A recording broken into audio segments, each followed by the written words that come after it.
Oke, kembali lagi ke video di bagian keempat, di mana kita akan membahas 4 masalah lagi psikologis orang dewasa dan remaja. Oke, kita langsung aja. PTSD, Post Traumatic Stress Disorder. PTSD ini adalah satu kondisi mental di mana seseorang atau Anda mengalami serangan panik yang dipicu oleh trauma pengalaman masa lalu. Mengalami kejadian traumatis adalah hal yang berat bagi siapapun. Misalnya hewan kesayangan yang hilang atau mati, atau orang yang dicintai meninggal. Contoh lainnya apa? Misalnya gini, saya pernah punya klien di mana dia naik mobil di satu jalan yang agak sempit, terus kemudian lampu pencahayaan jalan itu kuning.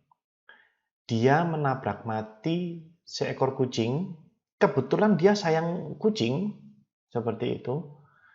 Sayang kucing. Kemudian setelah nabrak, dia turun, dia ambil, dia perlakukan kucing itu dengan sangat baik dan dikuburkan. Nah, tapi kejadian itu membuat dia trauma, sehingga setiap dia melewati kondisi jalan yang mungkin cuma cukup buat 2 mobil dan lampunya kuning, mendadak dia bisa menangis sendiri.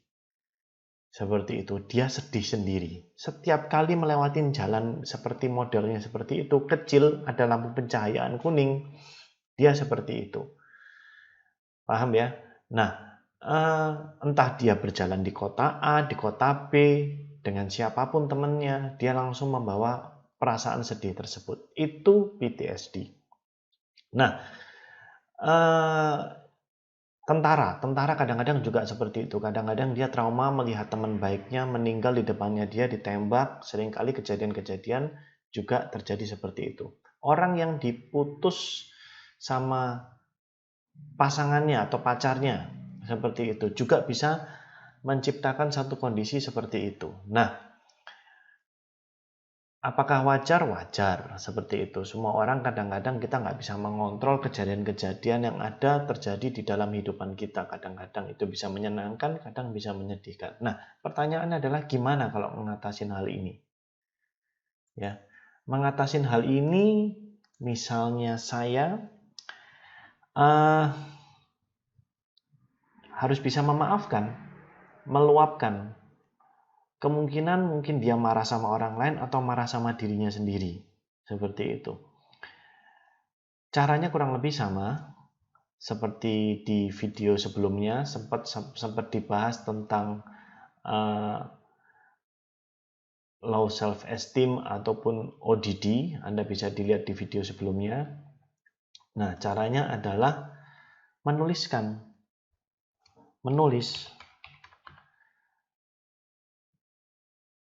perasaan yang muncul dan akui, jujur sama diri sendiri, jujur dengan dirinya sendiri. Nah, cara lain ada nggak? Ada. Kalau kita menggunakan teknik terapi yang diajarkan di kelas BBC, mungkin saya cuma bisa ngomong saja, sebab kita bab di kelas BPC itu kita mempraktekkan seperti itu. Ada satu teknik untuk mengukur keberhasilan dari suatu teknik terapi, itu namanya kinesiologi. Kinesiologi itu kita bisa dengan jelas mengetahui apakah saya sudah bisa lepas dari ini. Jelas, yang namanya post traumatic ini tidak terjadi dalam biasanya tidak terjadi dalam satu malam, biasanya terjadi sangat menyakitkan dan kemudian kejadiannya sekali tapi diulang di kepala terus, seperti itu. Sama kan, misalnya ada satu kejadian, Anda nggak bisa memaafkan kejadian tersebut, ya Anda kemungkinan menyalahkan orang lain atau menyalahkan diri Anda. Kejadiannya cuma sekali, tapi prosesnya di kepala diputar terus, seperti itu.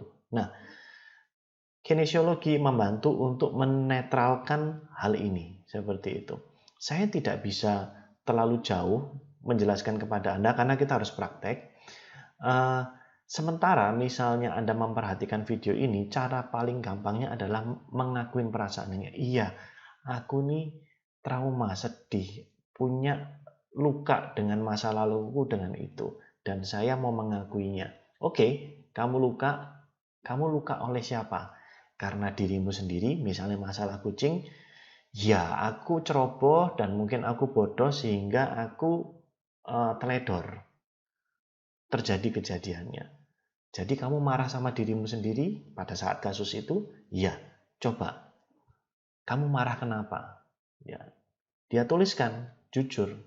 Misalnya sama orang lain bisa nggak? Oh ya bisa. Seperti itu. Saya dibohongin. Seperti itu. Saya ditinggalkan, saya ditipu. Bisa. Tuliskan saja.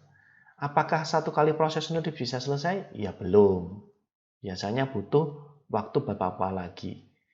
Biasanya sampai 3-5 kali. Biasanya itu akan reda dengan sendirinya. Oke ya? Oke.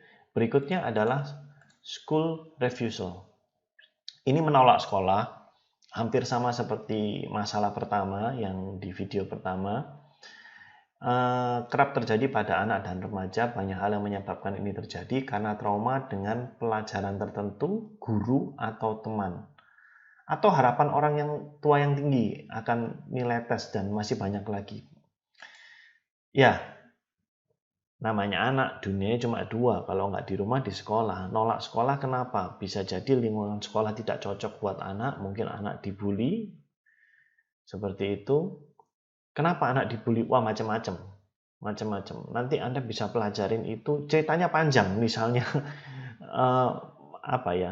kita merinci satu persatu permasalahan anak nggak mau sekolah. Dibully, misalnya, apakah di rumah sudah biasa dibully? Itu sudah ada materinya sendiri nanti. Nah, biasanya yang terjadi adalah bisa jadi orang tua memberikan standar yang tinggi. Kamu harus dapat nilai segini. Satu. Atau mungkin juga gurunya. Seperti itu. Nggak cocok sama anaknya. Yang sering terjadi begini. Manusia itu kan punya 4 kepribadian. Ada namanya koleris, sanguin, flegmatis, melankoli. Tergantung sekarang gurunya kepribadiannya apa. Kalau gurunya perfeksionis sedangkan anak Anda tipenya sanguin, seperti itu. Nanti pelajari sendiri ya. Apa tuh personalitinya sanguin, melankoli itu gimana? Orang sanguin biasanya lebih ke people person, rame, ramah, terus cenderung pelupa. Nah, gurunya melankoli, perfeksionis, detail. Orang seperti ini nggak cocok diajar sama guru seperti itu. Ribut terus pasti.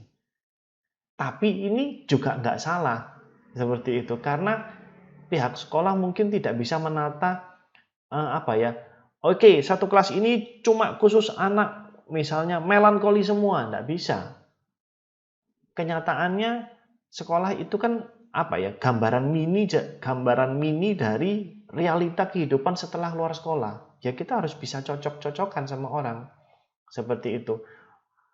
Murid harus bisa menempatkan diri seperti itu, dan juga gurunya juga harus mengerti personalitinya. Kadang ada guru yang nggak ngerti tentang personality muridnya, salah satunya seperti itu ya. Solusinya school refusal ini harus dibicarakan. Ini sama dengan video pertama, Anda lihat aja di sana ya. Oke, nah terus berikutnya itu adalah masalah tidur. Ketika manusia sedang tidur, manusia terkadang mengalami gangguan yang terjadi di tidur mereka. Entah itu mengalami gangguan dalam mimpi dan gangguan lainnya. Penyebabnya bermacam-macam. Ada akibat dari kelelahan, kondisi psikologi yang rentan, akibat trauma masa kecil, dan sebagainya. Macam-macam gangguan tidur tuh banyak. Ada parasomnia, sleepwalking, sleep hallucination, insomnia. Mengatasi ini bagaimana? Kalau khusus untuk yang sleep disturbance, ini Anda perlu konsultasi dengan misalnya psikiater. Bicarakan dulu. Nah, kalau dari saya begini, biasanya mimpi itu apa yang sering Anda pikirkan apa yang sedang Anda pikirkan, Anda misalnya stres, khawatir, cemas tentang sesuatu, itu biasanya muncul di mimpi pada saat awal tidur. Dalam dunia psikologi, mimpi itu merupakan pemenuhan hasrat yang mungkin belum selesai atau tidak tersampaikan. Nah, bisa jadi di dalam mimpi tersebut, apa yang Anda pikirkan, solusinya kadang muncul dari mimpi. Atau hal yang tidak enak juga muncul dari mimpi. Karena mimpi itu memasuki area alam bawah sadar. Dan di sana itu luas banget kejadiannya. Apa yang Anda pikirkan, Anda rasakan, skenarionya itu bisa luas sekali. Oleh karena itu, Anda perlu mempelajari sendiri, ya. Apa yang harus pelajari? Pola hidupnya. Seperti itu. Manusia menghabiskan waktu untuk tidur aja sepertiga dari 24 jam. Seperti itu. Ya. Dan seringkali masalah-masalah yang 2/3 pada saat kita melek itu dibawa pada saat tidur. Oleh karena itu, coba perhatikan, punya disiplin yang baik, dan kemudian konsultasikan dengan psikolog atau psikiater tentang masalah ini. Oke? Karena ini akan sangat luas sekali. Apakah ada obatnya? Ada vitaminnya. Seperti itu. Setahu saya, vitamin yang paling aman untuk membantu orang tidur, melatonin, dijual bebas. Ya. Tapi ada baiknya misalnya Anda sudah cukup lama mengalami gangguan ini, Anda konsultasi dulu. Oke? Baik, berikutnya. Social anxiety. Sama seperti di video pertama. Ya, ada tentang anxiety. Anxiety adalah suatu kondisi kesehatan mental kronis yang menyebabkan kecemasan irasional atau takut berada di tempat umum yang ramai. Biasanya juga memiliki ketakutan bahwa akan memperlakukan atau menghina diri sendiri jika berada di tempat umum. Gangguan kecemasan sering menurun di keluarga, sehingga Anda lebih mungkin untuk memiliki gangguan ini jika anggota keluarga dekat yang memiliki kondisi yang sama. Ingat, penjelasannya sama sih. Perilaku orang tua juga dapat memiliki dampak pada perkembangan gangguan kecemasan sosial pada anak mereka. Nah, jika Anda memiliki orang tua yang selalu khawatir dan sedikit-sedikit cemas akan kehidupan Anda, hal ini dapat mempengaruhi kemampuan Anda untuk mengatasi kecemasan Anda masa kanak-kanak, remaja, dan dewasa. Nah, untuk mengatasi ini gimana? Yang pertama tadi definisinya adalah pemikiran yang irasional. Memiliki pola pikir yang benar. Memiliki pola pikir yang benar, ini Anda harus belajar. Belajar punya pola pikir yang benar, lakukan, disiplinkan, sehingga pola pikirnya Anda benar. Seperti itu. Misalnya, Anda sering dicemaskan dengan orang tua yang nanti dilihat orang ini nggak baik loh. Jangan begitu, nggak sopan. Nanti kamu nggak punya teman, ditakut-takutin terus seperti itu. Ya, jadinya hidupnya selalu nurut apa kata orang. Selalu penting buat dia untuk menyenangkan orang lain. Nah, pola pikirnya harus diganti. Seperti itu. Pada saat kita baik pun sama orang lain, ya tetap ada yang nggak suka. Jadi gimana? Lakukan yang membuat kamu happy, yang membuat kamu bahagia, dan itu tidak merugikan orang lain. Jangan berbuat sesuka hati, gitu loh ya, maksudnya. Tapi berbuatlah dengan hati. Ya, miliki pola pikir yang benar, terus kemudian belajar. Biasanya belajar. Harus belajar, terus kemudian belajar menginput informasi yang benar. Memasukkan informasi yang benar dalam kepala. Seperti itu. Seringkali orang cemas adalah, seperti saya bilang di video sebelumnya, orang yang membutuhkan informasi. Nah,